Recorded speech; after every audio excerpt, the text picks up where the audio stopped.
Hey, new to racing? Don't blow your budget just yet. We're breaking down our top 6 race-ready bikes, 3 aluminum versus 3 carbon, and the upgrades that actually matter when you're first getting started.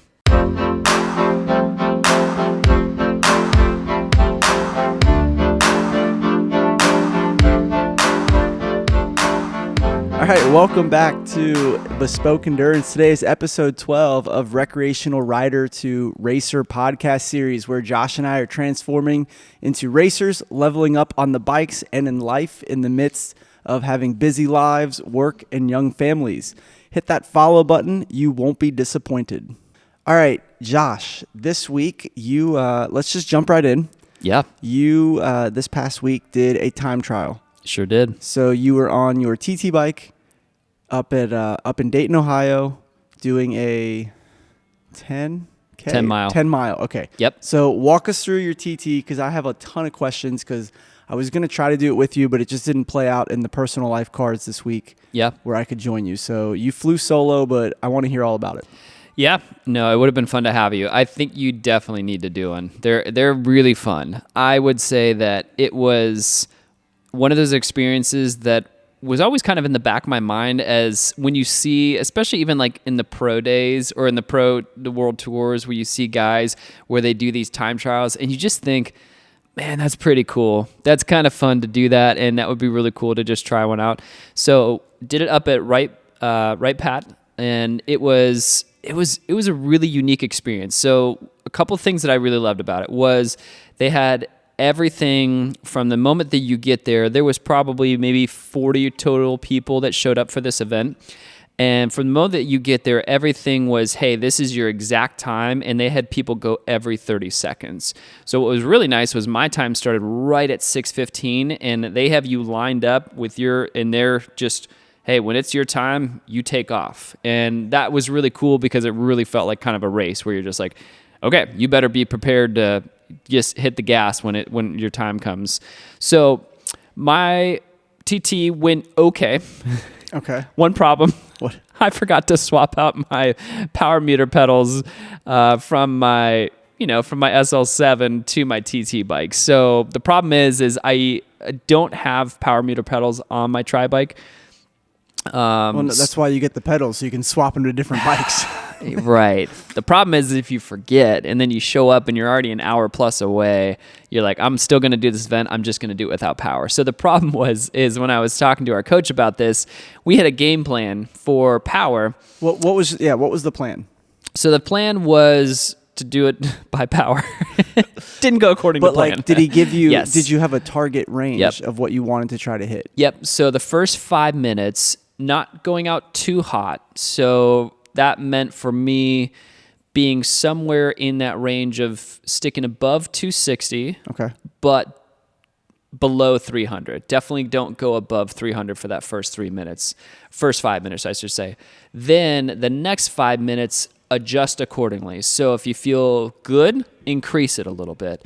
If you don't feel as good, try and stick still within that above 260, but still try and not blow your lid too quickly into that. So trying to stick right within that range of on average, probably 270, 280 power, somewhere in that. So definitely at you're at your threshold. Then the back half of the race was all about just trying to maintain, just like you would an FTP test. So trying to figure out, again, can you increase this just a little bit, or does this need to come down just slightly? But think about it in terms of the total time. I knew this wasn't going to be a 20-minute flat test. This was based on even other racers that I looked up and what times they had. I knew that I would be sitting somewhere in that range of 25 minutes up to 28 minutes total time just for Really? 10 miles. So I knew that I obviously couldn't go even full, the full 20 minutes thinking that, I'm just done in 20 minutes. This was more of a 25-ish minute minimum, because for the total speed, I would have had to put out somewhere in that average 24 miles an hour to be within that 25-minute range. But that was my goal. Is 24... I've never been on a TT bike. Yeah. Is 24 on your TT bike? Is that You're cruising. Okay. Yeah. So it feels hard. Okay. Yeah. So it's attainable, but Yeah, and I would say that, so having a triathlon background, I think one of the common misconceptions that most people have that don't ride TT bikes or haven't experienced TT bikes is they just assume that if you're on a TT bike, you can go 30 miles an hour. It's like, yeah, you can. You can't, not many people can do it for 25 minutes. Right. So I think the challenge is like, you kind of have this misconception of like, just because the TT bike is faster than a road bike, people think of that as only these little small increments, right? And so they think of it as like, oh, dude, I could go crazy fast on a TT bike. Yes, you will go faster than a road bike. But the problem is if you're trying to hold that for a long time, much longer than most people tend to think, then yeah, you're going to have to figure out your range of power and what you can do comfortably, because otherwise you will hit that limit really quickly. So, but it feels good. So I would say on average, 24 miles an hour feels like you're definitely pushing, you're definitely working. And I had it to where, since I was doing it without power, I was basing it simply on heart rate and speed. So for the first, and so I kind of came into this, and to be honest with you, my legs felt heavy, so I just knew one of those experiences that you've been there too, where if you're on a ride, even a group ride or a race, you just know if you show up to it and your legs don't feel as fresh, which was normal. I understood this is not an A race. This is kind of a side quest. You're training through it. I'm training through it, but I knew that my legs felt heavy, and that was an immediate like, okay. Maybe I can hold this as much as I think, but it did, I think, even just mentally kind of set me back, not having power and just thinking about like, yeah, my legs don't feel necessarily as fresh. But I would say that from that rate of perceived effort was much higher than probably the power that I was actually putting out. So I think the first 10 minutes probably felt a lot harder in terms of trying to maintain that speed of like, on average 24 miles an hour. I was literally I was sitting right below that, but my heart rate was really high. So I wasn't trying to have this experience where I would, go crazy hard the first 10 minutes and then kind of blow up the second half of it. So I would say overall, my average speed was at, according to Strava, it was 22 miles an hour and 4. So it was, 22.4. I'm Strava stalking you right now. Yeah, and it completed it in 28 minutes. So it was slower than I wanted it to be. Okay. My goal for this was 24 miles an hour on average, and I just knew that after that first 10 minutes, I knew that if I can even hang on to 22 miles an hour, I'll feel decent. But at the end of the day, I don't think I was super happy. How does because you've done a lot of training for your triathlons on that bike. Yep. How does a 24 on that bike, what would you say that would correlate to on your SL7 at a similar effort and aggressive position? Best ballpark guess. 22, 21? Probably. Okay. Yeah, somewhere in that range. I mean, I would just venture to say that my experience has been that on average, you increase your mile an hour average by a couple. Okay.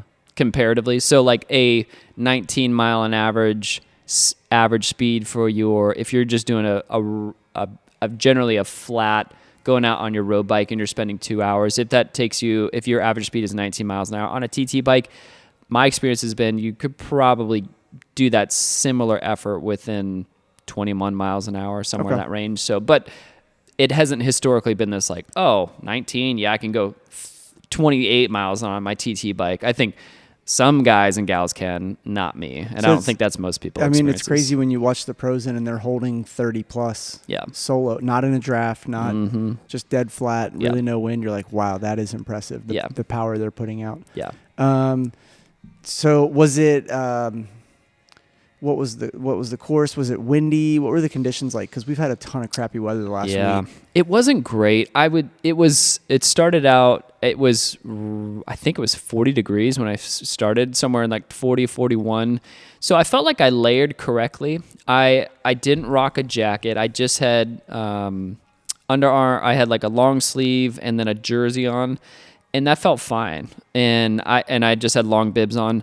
But it was windy. There was on average about 10 mile an hour winds. So it wasn't amazing. I definitely felt that headwind going out. I kind of thought this is where our coach gave me the advice of like kind of think more like a pro would in terms of like how wind will factor into this, because wind will be a factor, and because you're exposed. There's nothing around you that's gonna help you from a wind perspective. So headwind going out for the first 10 minutes, and probably that mentally set me back a little bit, thinking about like, okay, this course was designed initially to go all the way around the base, 10 miles, but because of the flooding with all the water we've had, they just basically cut it in half. So the course was not exactly how I initially planned it to go.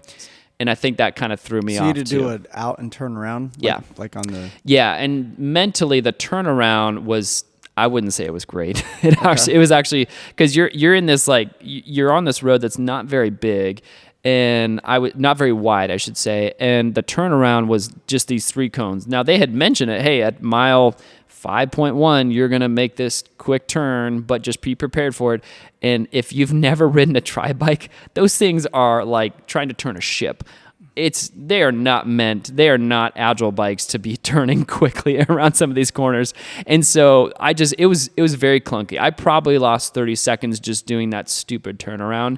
And again, that was one of those things that it just mentally was, again, not a big deal, but just another thing where you're just like, man, I even lost time doing that, because as soon you're going, 20 plus miles an hour going into this, and all of a sudden you're just having to make a really quick U-turn, and it felt very clunky on a TT bike. So I didn't love it. So, but that was because of the flooding. So no power. Would you have been more mentally, do you feel like you would have had a better performance mentally relaxing if you could have just seen your numbers? Yes. Kind of despite the wind, you could pace yourself better because you're just kind of flying in the dark at this point. Yeah. And I went a lot by feel in terms of like the difference or looking between my heart rate and then also just my speed. I think just mentally, I was just so prepped for the power that I wasn't thinking heart rate or speed necessarily. I was just trying to think about, okay, making that shift, especially from a heart rate where my average, at a little bit higher anaerobic capacity, but it's like on average, my average heart rate was 174 for the 28 minutes. And so I was right within that range the whole time. But I know if I'm at that high of a heart rate, I'm pushing power. You're close to the red. I'm close to the red, but I can hold that for a while. So I just knew, like, hey, I'm gonna stick within this heart rate range. I know I can hold this, and I'm gonna try and push as much as possible. I just think that my rate of perceived effort was harder than my actual power, because mentally I didn't know exactly how hard I was working, and I just felt with my legs being a little heavier, a little bit of wind, the turnaround, and just not having that power, I just felt like I probably was working hard mentally, thinking that working harder than I actually was. So it was a really fun experience. I would say that it was one of those things to where I had I just thought it was fascinating. There was one guy who showed up that almost like the Jetsons, that old TV show where they have like those just crazy spaceships. There was a dude that was laying flat on his back with one of those bikes, fully covered in one of those things. And I think we'll have footage of it, but it was like he was just fully enclosed, almost like a coffin, but it was just aerodynamically shaped to where he was just riding inside of it. And I was like, this is so cool, but also like, I feel like you're missing the point of biking. Yeah. You're just enclosed. They let that. I just think that it was interesting. I'm like, I don't even understand how this person's out here doing this, because it looked like he brought in like this canoe. And I was like, okay. And he's flying. Yeah. That thing, I think I have footage of it, but I just remember that thing and I was like, oh, these guys show up for this too. Okay. Do you think you'll do that race series again this year? Like if I go up in like June. Yeah, possibly. Okay. Possibly. It would probably be more incentivized if you or somebody else was going to do it with me. But I definitely want a redo of that the Blue Streak time trial. Overall, really great experience, very well run, very tight, efficient. Like, I really enjoyed it. I think being out there in the base too is really cool, seeing some of those planes and stuff. So everything else was great. I just think my performance wasn't as good as I wanted it to be. But again, mentally, I'm just thinking about like, hey, this is a fun side quest. Yep. I'm not going to I shouldn't take off a week just to really, I shouldn't dial down my training just Right. for this TT. This was just an experience. This is just an experience, Yeah. and it was fun. And if you haven't done a TT, it's awesome. So if you do one, or when you do one, you could borrow my TT bike, because it'll take a little bit to get used to, but I think you'd really love it. Yeah, that's the one question I wanted to ask is, how long would you say it takes to get comfortable On a TT bike? on a TT bike? Yes. Because the positioning is I've heard it's so wobbly and just so. It feels very different. I got comfortable after probably 2 months, Oh my gosh. but the thing is I wasn't fully positioned correctly in terms of feeling very comfortable after the first month, and then I took it to a shop because they had to raise my height of my aero bars, and I was basically I was still sitting a little bit too Like forward? forward. Okay. And so they adjusted my seat and they adjusted the aero bars, and then I was sitting just very comfortable. And if I'm sitting aero, but it's also extremely comfortable. And after that, boom, I felt very good on the TT bike. So a lot of people, if they're new to it, or if they're thinking about that from a tri or even just TT bike perspective, even if you just get a quick little fitting, and I didn't have mine professionally done. They just had the stacks where they just were messing with those stacks, and they got it done. And I was like, hey, this is perfect. So that's where I would say I felt really comfortable. But my experience was about 2 months. Okay. Yeah. No, definitely something I want to try. Yeah. So I might need to borrow your bike and get on it for like a month or two. Yeah. Okay. Yeah. Awesome. The only problem is I'm training with it on my trainer. So good luck. Once the summer gets here. Yeah, true. All right. Before we go any further, we want to give a huge couple shout outs real quick. 2 big ones. We want to give a huge shout out to Road ID for not only supporting our podcast, but also letting us film right here at their headquarters. If you're a cyclist, runner, or just someone who wants peace of mind while out on the road, Road ID has you covered. Their medical IDs provide crucial info in case of an emergency, and they look great too. Do yourself a favor, check out roadid.com and grab one today. Big thanks to the team at Road ID for their support. We also want to give a big shout out to Kentucky Open Road Racing Series. They've been partnering with us this year. They just had their first race. Their first race this past weekend. We'll get into that here in a second. It seems based off the socials that Gary posted, it went despite the weather. Really good turnout. Yeah. Really fun day. But he's got 3 more lined up, including the fourth one being the Kentucky State Championships. So Gary has partnered with us. If you're looking to race in the Kentucky Open Road Racing Series this season, use the code BESPOKE15 at checkout for 15% off your registration. Whether you're a seasoned racer or just getting started like us, Coors has something for every level cyclist. This year, Coors is teaming up with N+1 Bikes, and one lucky winner, one lucky racer or worker will be drawn to win a Cannondale Super 6 Evo 4. Enter all 4 races to quadruple your chances and come have a blast with us while we rip through the Kentucky countryside. Don't miss out. Sign up today and save. Head over to KentuckyORRS.com and use the code BESPOKE15 at checkout. That's BESPOKE15. You always make fun of me because I always have to read the script there, and I don't just know how to spell Bespoke 15. I'm proud of you, especially when you make eye contact with me. No, Coors just had their first race, and I wanted to ask you about that. So I didn't go. First race was in the books, but you were really excited about this. I was. You were ready for this. Yes. But tell me what happened. The weather sucked. Yep. So I knew I was going to be a game day decision, and I was tracking the weather down there. When I woke up in the morning and I looked at the weather, it said lightning all day down there, and that was for me a no-go. I found out from Derek that it never lightning and it just rained. Yeah. And I would have rode in the rain.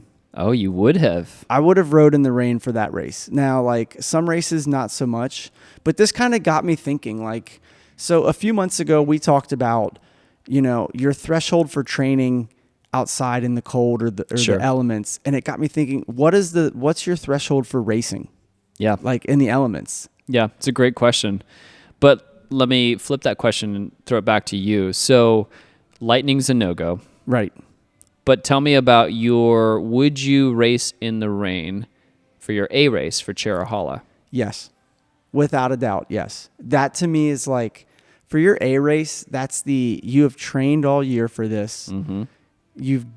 For that race, we've driven 5 hours. Yeah. Paid for the lodging, paid for the race. Yeah, if I get down there and it's raining, I'm freaking lining up on that line and going. Okay. Now, obviously, lightning, that's a safety thing. With now some races, I think where Coors, we have a little bit of advantage. It's only an hour away.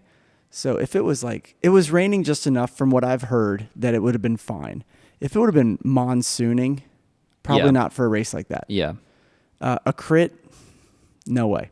Yeah. I don't think I did. You had that experience last year. Yeah, and it sprinkled, and I was like, I hate this. Like, it didn't even fully rain. Just a little sprinkle. It just rained a little bit, and everyone's wiping out all around me. So no, I think that brings up the point. A races that you've trained for, absolutely. Road races, I would tend to want to do crits. Like here. Yeah, because I think with crits, I would share probably a similar sentiment in that the tight cornering is going to be really important, especially with slicker roads. And that to me would be a bigger concern versus an open road race. If it had rained during your time trial, would you have still raced it? Because you're on a rim brake. No, probably not. It really depends. My threshold for raining is always, if it's currently raining, then usually not. However, if it's barely sprinkling out, probably. But if it's raining to where it's pouring out, or just even enough to where it's very noticeable and the roads are wet, for that, no. I also look at the threshold of like, hasn't rained.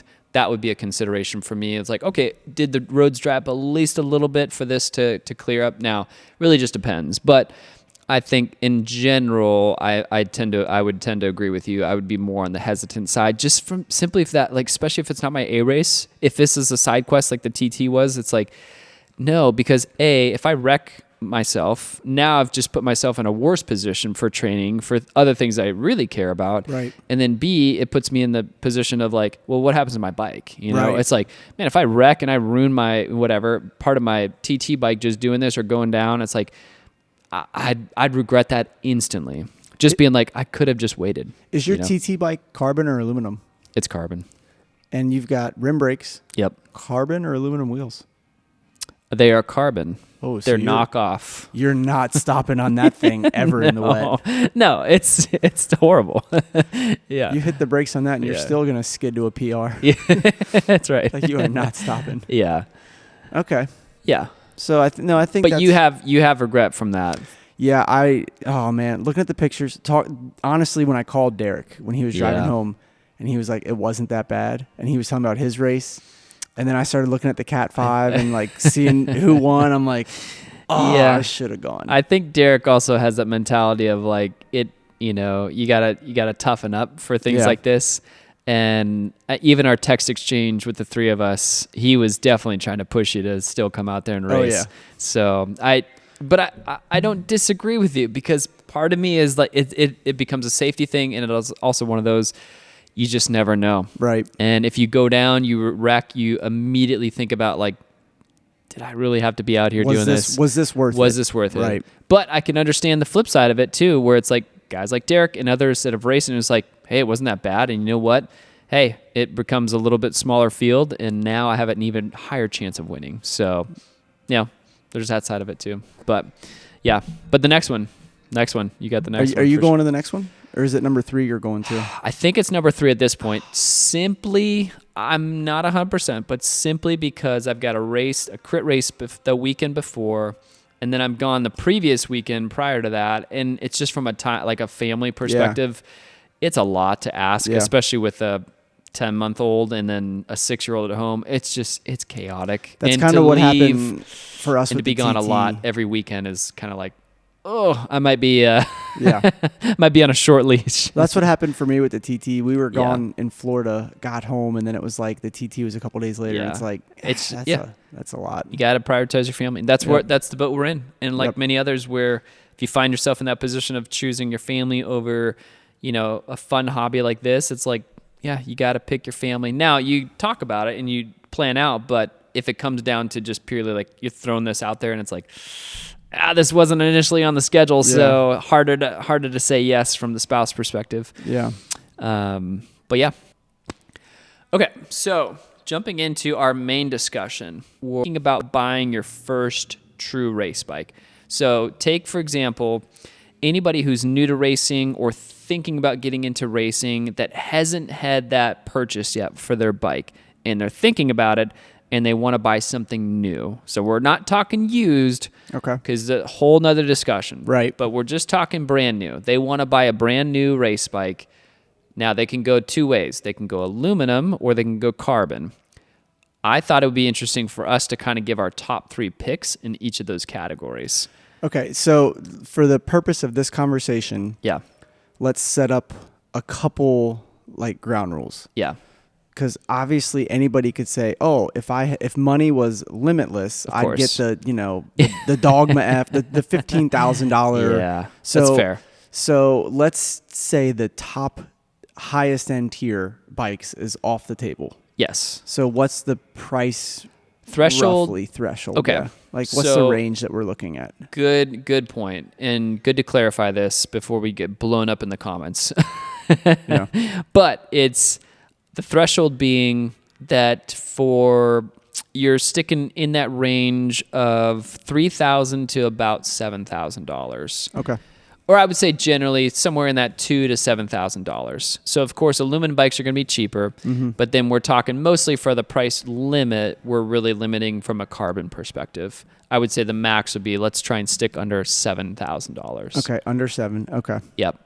Okay. So how about this? I'll give you my picks, Okay. and then I want to hear your picks because I think it'd be interesting to hear others' perspective on this, especially since we already have our bike, our Yep. race bike.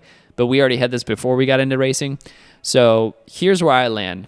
Top 3 aluminums. I was going to say, are we just doing aluminum first? Let's do aluminum okay, first. Just aluminum. Yep. Okay. Aluminum bikes only. Okay. Okay. Great. Here's my top 3 picks. Okay. First, I would say the Specialized LA. Okay. That is considered, so roughly about $3,000, brand new. This is basically, a crit weapon, super stiff, but it's aggressive geometry, history of race winning, typically comes with the 5236 crankset.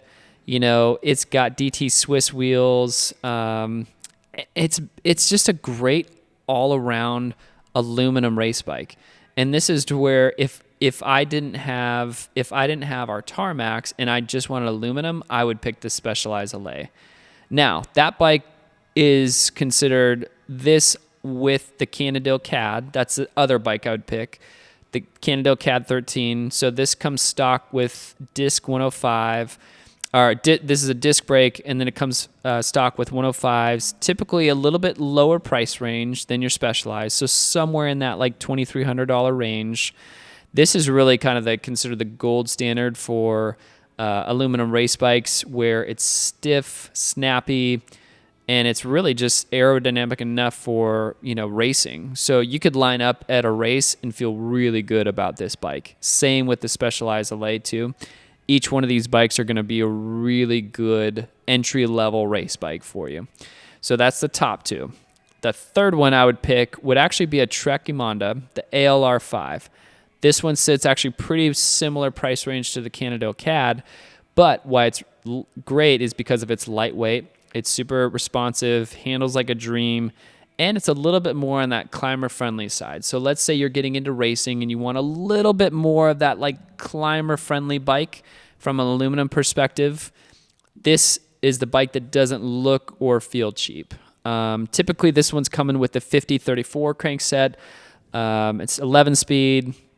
You've typically got Bontrager's on there for disc wheels. And really, this is, it's got a little bit more of that traditional feel, but really has that race geometry and kind of the room for upgrades with this bike. But that $2,300 range between this and the Cannondale CAD, really, I think, are your really solid top 3 picks for aluminum. So, Okay. now, do you disagree with this? No, I would. All 3 of those picks, I would agree with for aluminum. I would put the CAD 13 at the bottom because Oh, now interesting. that I've ridden integrated cables, I love the way it looks. Oh, And those are yeah. exposed cables. Yep. Between the I really like, so because I have my tarmac and I know how the geometry feels, I would go with the Specialized delay Sprint or whatever it is. Yep. A little bit lighter. The Amonda aluminum seems like a pretty decent, good bike. Yeah. You know, I think between those three, you're really splitting hairs for an aluminum crit Yeah. bike. I Agree. think they're all going to perform pretty similar, but I would definitely stick with those versus like a foreign brand because it might be harder to get an aluminum bike. Yeah. Where I think those are going to be pretty much in any shop, some level. Maybe a Giant, but I don't know their aluminum stuff. I know Giant's around here a lot too. Yeah. All right. So now, top 3 carbon bikes. Why don't you start with your list first? Okay. I'm a sucker for marketing. I'm a sucker for Specialized, so I'm gonna go with the SL8 Tegra Di2. I like that. Carbon wheels. I like that. Yep. Another brand I would go with is Canyon. Mm-hmm. I would do an Air Road. Okay. Let's see, Canyon. Hang on, I just had it pulled up. It would be a SLX, and they've got them for. I mean, they've got one with a power meter, $6,500. So it's coming in a little bit cheaper. Okay. Or no, it's a little bit more expensive than that. Shoot, what was the Specialized? Was that 6 or 7? 6. Okay. 6. So, but it's coming with a power meter, so that's why that's more Yep. expensive. But that's a full-on aero bike. You could also get a Canyon Ultimate if you wanted, and if you are live in a climbing area, that's their kind of climber. Yep. I like the all-rounder bikes. I like where the bike industry is going. A lot of people hate that, but I think for the longest time that aero bikes have been heavy, and they're finally figuring out a way to get them lighter and still be pretty fast. So the SL8 is not the fastest on paper aero bike, but for how close it is and how light it is, I'm like, daggone, that seems like a really good bike. So here, let me pause you. For those that don't know this, talk a little bit about a little bit of that like all-arounder bike, because I don't think many people understand, especially maybe those who are new to racing or maybe those thinking about purchasing a bike. So talk about the flagship bikes now versus what they were in the past. Okay, so 10 years ago, maybe a little bit more, at the pro racing scene, pros would choose between 2 bikes, either a very, very lightweight, very stiff bike that was their climber bike for the mountains, or they would choose a very deep dish wheeled and deep tubed aero bike that's for flatter stages. And rule of thumb was the light bikes were super light, but they weren't aero, and the aero bikes were super aero, but super heavy and very uncomfortable. The fighters to kind of blend the two. So they got rid of their aero bike and they just made an all-rounder where it's that's what we ride. So it's got a lot of aero tubing. SL7, baby. Yep. And it's lighter. It's not the lightest, it's not the most aero, but it's an all-rounder. Yeah. And I like that the bike industry started doing that, because if you can have one bike to kind of do everything, especially at the one level bike to rule them all. Exactly. And especially at the level that we race at, where we're not racing in the mountains. We have, the longest hill around here is a mile long. Yeah. And we have rollers. So I think a bike like that for us is perfect. Yeah. And then the trend after Specialized did that was other bike manufacturers started kind of doing the same thing. So we see these all-rounders. So I would do an SL8. I'd like to try an NV Malay. I'd be okay with I think they're a little bit more expensive. I'd be okay with a Cervelo Soloist. I think both those bikes, if the average person looked at those 3 bikes, they would not be able to tell the difference. Yeah. They're going to look pretty much the same. Yeah. So that's why I threw in the Canyon Air Road, because that one is going to look different, and I'm curious to see how those bikes ride. Yeah. So I agree with you I had the Cannondale Super 6 Evo. Okay. And that one's different than yours. So my 3 picks, I agree with you on the Tarmac. Obviously, we're a little biased with our SL7s, but that is truly like exactly what you're saying. The all-arounder, it's aero meets lightweight, and so it's their flagship bike and super versatile. We absolutely love that bike. So I would say, of anything, that is the bike to get. I think I also agree with you on the Air Road too. I think given that I've got a little bit of that like triathlon background, I love my time trial bike. And so there's probably always a little bit of that and a little bit more on that. Like with the Air Road, you get a little bit, it's like, again, is it as light as, or is it truly the combination of the two, compared to like the Tarmac? Not necessarily. However, it is still their flagship race bike. And so it just tends to lean a little bit more on the aero side where it's deeper sections. And I honestly think that I've known a lot of people who've, raced with them and love them. I just haven't had that personal experience. And that's why I want to put this in there, because that would be a bike I would heavily consider. Given that I've already had the SL7 experience, that would be another bike that I would think, ooh, I'd really want to try that. Yeah. And then my third bike differs a little bit. I actually had the Cannondale Super 6 Evo on there. So again, more of that all-arounder merger of their old Evo, kind of like it's Cannondale's SL7. Yeah. So it's kind of the do-it-all. It comes in around $6,000, and so the weight varies with that. But again, for $6,000, you're really, again, like exactly to your point, you're kind of splitting hairs between some of these bikes. Yeah. And you really can't go wrong with any one of them. Right. Okay, so this actually brings us to our listener-specific question, and I'm going to tee this up for you. I'm going to read this, but then I'm going to kick it over to you, because this specific listener was asking about upgrades, and I feel like this really lends into this conversation. We want that race bike. So that new bike. That new bike. So once again, we're not in the used market. Correct. Okay. So the first question he brought was he bought a 2025 Specialized Tarmac SL7 Sport on sale. It went from $3,500 down to $3,000. Okay. So it's got Fact 9R carbon. It's a 105. It's mechanical. Okay. 12-speed. DT Swiss R470. The wheel set. Okay. Wheel set. 26 millimeter tires. The question is what upgrade should he make? He saw a video where someone bought the same bike and swapped out the 105 mechanical for rival Axis. Thoughts? Who made that video? That's a fair question. Okay. Yeah. I would not do that. Yeah.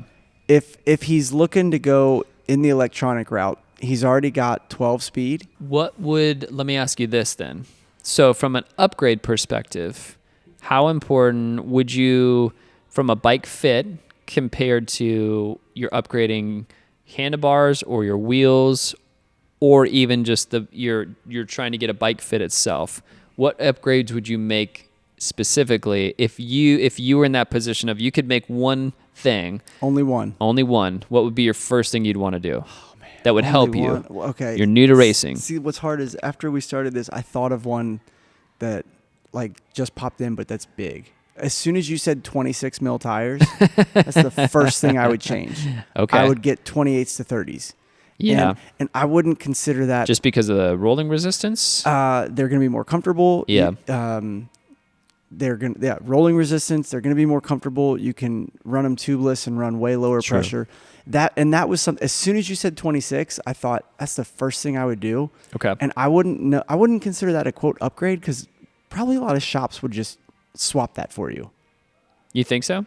I mean, you might have to pay a little bit, but if you're like, hey, can you throw some 28s on there or 30s on there instead? And that's possible. That's something that you would do before you walk out the door of the shop. That's not an upgrade you're going to make later. Right. So as far as upgrades down the road, I'm really torn on this. For the longest time, I would have immediately said wheels. Just deeper wheels, carbon wheels out of the gate.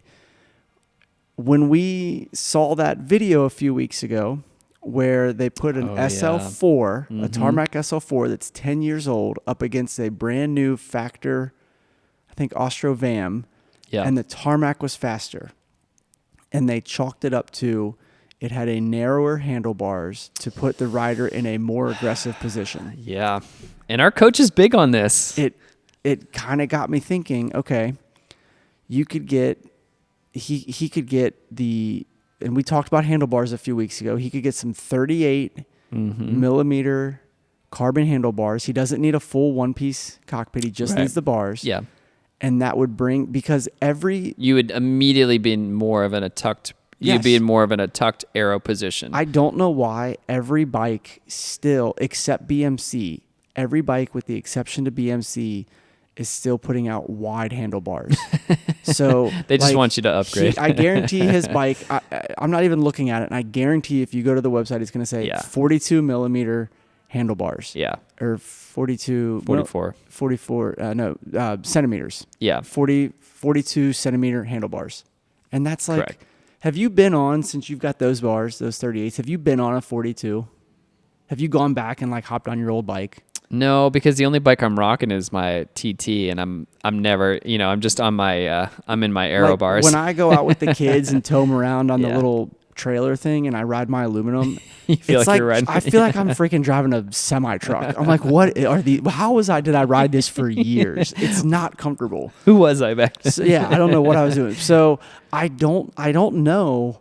I think you could go cheaper and you could absolutely go with the bars, and it's not going to be as sexy of an upgrade when you get those awesome looking wheels, but the position, the fit.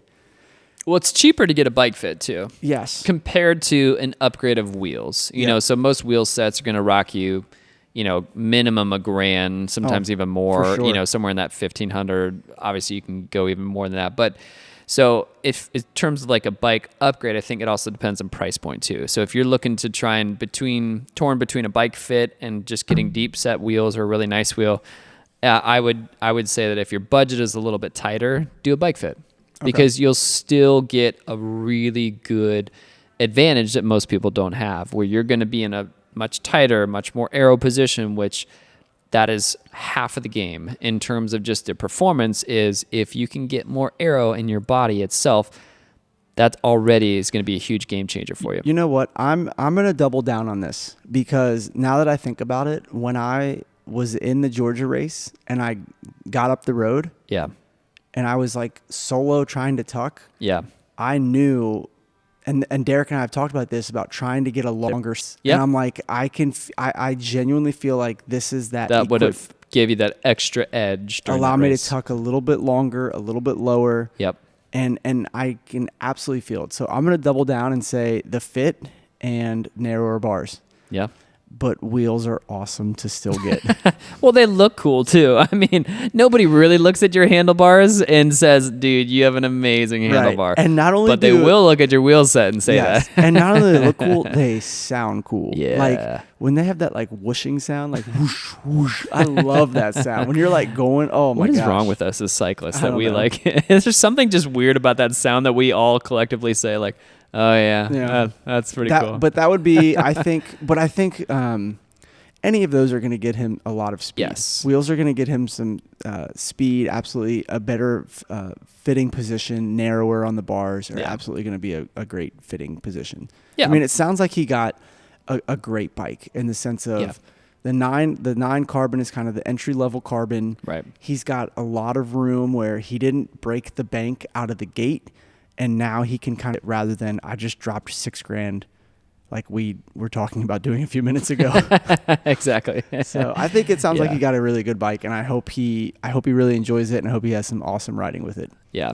Okay. So now we're going to pose this question to you guys, because we would truly love a really interesting and robust conversation on this, because we feel like we nailed it. However, we would love to hear what you think in terms of, for this price range, for aluminum versus carbon, what would you guys do in terms of these top 3 bikes? What would be your picks?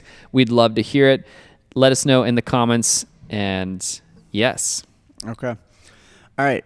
Before we wrap up, let's let's very briefly talk cycling trends of the week. I think we should just start calling this just the pro Peloton section because that's all we ever talk about. That's right. So, two quick things. I think we got time for two, real quick though. One, we got time. Have you seen the UAE YouTube channel? Yes. I just discovered it. Awesome. I love it. Yeah. And it's a lot of just little 8 minutes after the race, behind the scenes of the lead up and how the race went. And so cool. There was this one where it was Milan San Remo. And we've seen this on Netflix where the team directors are on the bus kind of talking about the stage and they've got a map and here's what we're going to do. And usually the riders just sit there and just kind of go, okay. Yeah. And the UAE bus, that is not what happened. So like the team director, he's kind of giving direction and he's like, okay, but we're going to back off here. And Tade just stands up and goes, we're not doing that. Like, we can't do that. We're going to attack right here. And he's literally looking at the map and the climbs. And he's like, okay, like, Isaac, this is where you're going to put in just a 25-second all. Like, it was so cool to see the tactics being planned out of like, you're going to do everything you've got for 25 seconds. And then as soon as you're done, you're up. You go. If we get dropped back here, we're going to make this move. Like, it was so cool to see those tactics. Yeah. And to see his leadership, where I thought that was really cool too. Well, it brings up an interesting point because I agree with you that you often don't get those behind the scenes in terms of some of these classics, right? Like you've seen the Tour de France Netflix series and it's like, oh, that's really cool. But like even these classics, I love that. Yeah. But to your point about his leadership, typically, I would say that most people probably think of him as like this fun-loving, kind of goofy guy, not taking life too seriously. And for all intents and purposes, he might very much be that guy. I think everybody, it's just, you just think, man, this dude's having a good time and everybody else is really suffering.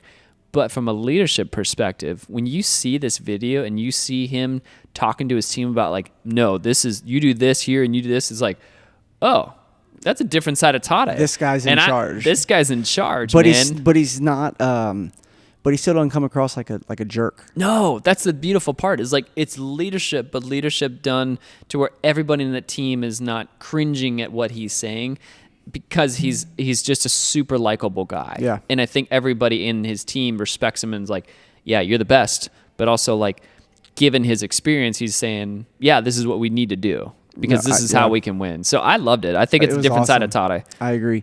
They released one on Tour of Flanders. We had to talk about that real quick. So he wins Flanders. Yep. Let's see. He's the third rider to have multiple victories in both the Tour de France, the Tour of Flanders, placing him alongside Merckx and Louison Bobet, if I'm pronouncing that correct. I think you pronounced it wonderful. Thank you. If he's listening, he's probably like, that's wrong. It's probably wrong.